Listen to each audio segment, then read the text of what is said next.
Okay guys, this is my BLI engine that the motor seized on, and I got it all back together, and the only thing that didn't work when I got it back together was the headlight, and BLI was going to send me, I don't know why this stopped. Oh, it got stuck on something. Oh, I see. This car is off the track.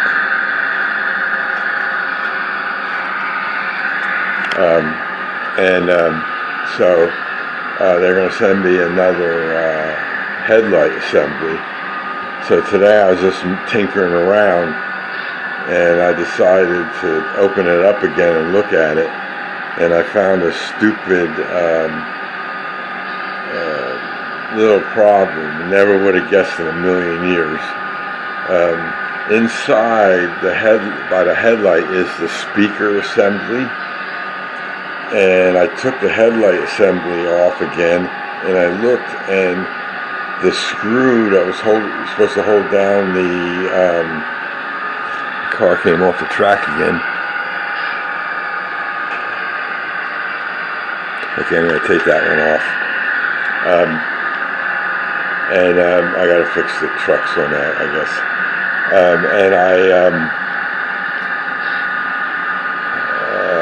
I looked at the screw, and here it was touching the underneath of the headlight assembly, which the contacts were. So that's what was making it not come on.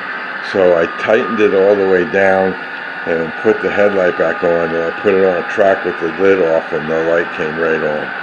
So that was pretty good.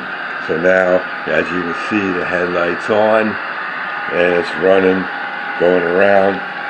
And these are cars that I have resistor wheels in them that I'm putting in, and I spoke with NCE today. Now I have a better understanding. The higher up the number of the resistor is, the less current you're going to flow through it.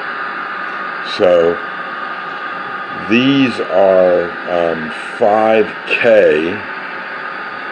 That's 5,000 ohms resistor on these wheel sets. These are the ones that I bought. And according to the website, only need one resistor wheel per car. Well, that's not accurate, because I did that and I wasn't getting the BD20 triggered. So what I did was I added the second wheel, which all my cars that are on the layout so far, they have two resistor wheels on them, front and back. And that's meant for other reasons too, but and that was just dumb luck that I did that originally. So and then the ones that I did, I looked at them again, and the conductive paint covers the whole resistor, but these didn't smoke, but they work flaky. They don't come on all the time. See, like you'll see two lights on the that's for the both vehicles. Now you got one over here. Now this is coming on, and I see two over there. So and this car here, I put it on the track with the two resistor wheels on it, and it wouldn't come on. And then I pressed down on it, and then it came on. So I added more weight to this car, and that allowed it to come on. But I have to loosen up the one truck, I think. It's a little tight, maybe. So that's what that's all about.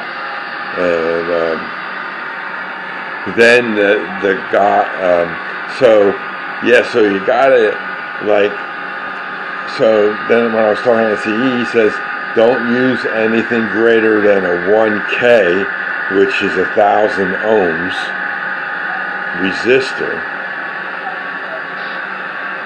And he says anything no less than 400 ohms. So I found some 750 ohm, which is in between a 400 and 1,000, and a quarter watt, 1/4 watt, 750 ohms. And I ordered them from Amazon. They'll be here in July 2nd or 3rd or something like that. And it'll probably get screwed up because of the 4th of July holiday, I'm sure. Their delivery time. But we know where they're coming from, so that's why it's going to take so long. But they were only $4.99 for 100, so I got 2 packs of 100, so I have 200 resistors. I have enough to do all the oil tank cars that I have. That's them over there. That's a whole fleet of them, different lengths and stuff like that. So,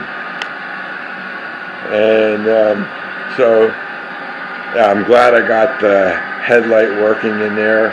I'll send them a support and cancel that order. I don't need it, and it's all working now. And I can put this engine in the roster on my main layout, and then I can put it in the yard and go from there. So he runs smooth, sounds good, nice and loud, and I didn't make no settings in this. All default values in this decoder. I'm not familiar with the Paragon 4 decoders like I am with the SoundTraxx decoders. If this decoder ever goes bad, I'll put a SoundTraxx decoder in it. But since it's working, it's only a switcher, and it'll work. You know, like all my engines, the headlights come on, and this one I have to make it move for the headlight to come on, which is kind of weird and stupid. So, what are you gonna do? But that's all right. We'll get it going. And this is nice that I have this test track in here. I can test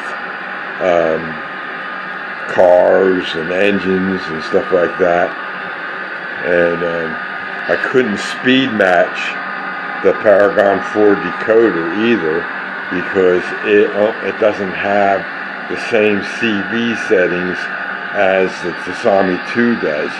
So I don't want to learn how to speed match a Paragon 4 decoder, because I'll switch it over to a SoundTraxx decoder before I do that. No sense. I only have one BLI engine on my layout, and that's that guy there. And that's I've had that for a long time, that engine, at least 4 years now, and it worked all real well, and never had a problem with it.